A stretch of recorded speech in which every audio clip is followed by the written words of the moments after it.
75 years ago, Jawaharlal Nehru had addressed the nation from here as he laid the foundation of a new nation. And this Monday, when Prime Minister Narendra Modi addressed the country from the ramparts of the Red Fort, he laid the foundation of the next 25 years. The sky was overcast with a slight nip in the air. Wearing a tricolour turban, PM Modi asked people to focus on Panch Pran, or 5 promises.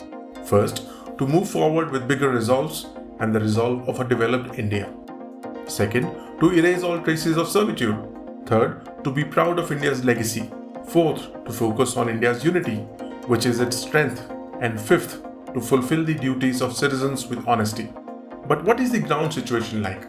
A comparison with developed countries shows that the government has a long road ahead if it wants to turn India into a developed economy within the next 25 years. In 2021, India's per capita income calculated in international dollars based on purchasing power parity stood at $7,333, and it was less than half of China's in 2021. It was only a seventh of Organization for Economic Cooperation of Developing Countries per capita income of $48,482. OECD is a group of developed economies.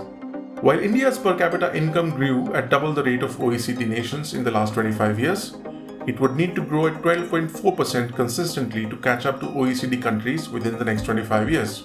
It will need to grow at 8.2% just to reach the level at which they are today. India will need to take similar leaps to catch up when it comes to social indicators as well. The infant mortality rate, the number of infant deaths per 1,000 live births, reduced from 76 in 1996 to 27 in 2020, but it was still over 4 times the OECD average of 6. At the current pace, India will only be able to achieve an infant mortality rate of 10. Similarly, life expectancy at birth would have to increase faster than it did in the last 25 years to reach OECD levels. At the current pace, it would fall short of OECD economies. India added 9 years to life expectancy for both males and females between 1995 and 2020.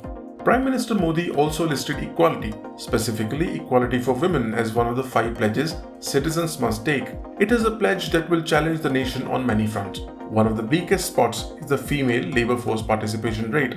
It has dropped sharply and steadily in the last decade and a half from 32% in 2005 to just 19.2% in 2021, although the latest data is small recovery from 18.6%, the lowest in 32 years in the first pandemic year of 2020.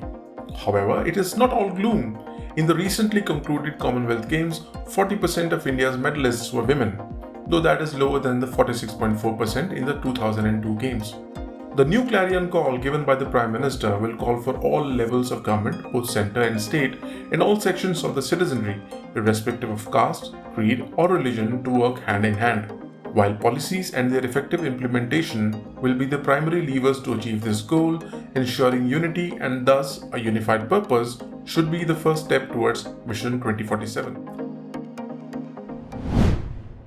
If you like this video, share it and subscribe to Business Standard.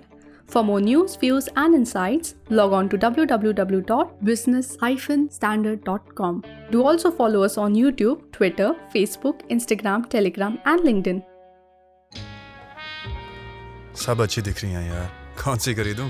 ये तो वही बात हुई, 4000 shares listed है, कौन सा लूं? वो तो सबसे आसान है। तुझे 5 पैसा नहीं पता? अब तो सबको पता है। 5 पैसा पर है 4000 स्टॉक्स की रिसर्च, टेक्निकल टूल्स और इन्वेस्टमेंट आइडियाज। डाउनलोड 5 पैसा नाउ। अब तो सबको पता है, investing made easy and rewarding with 5paisa. Investments in securities market are subject to market risks. Read all the related documents carefully before investing.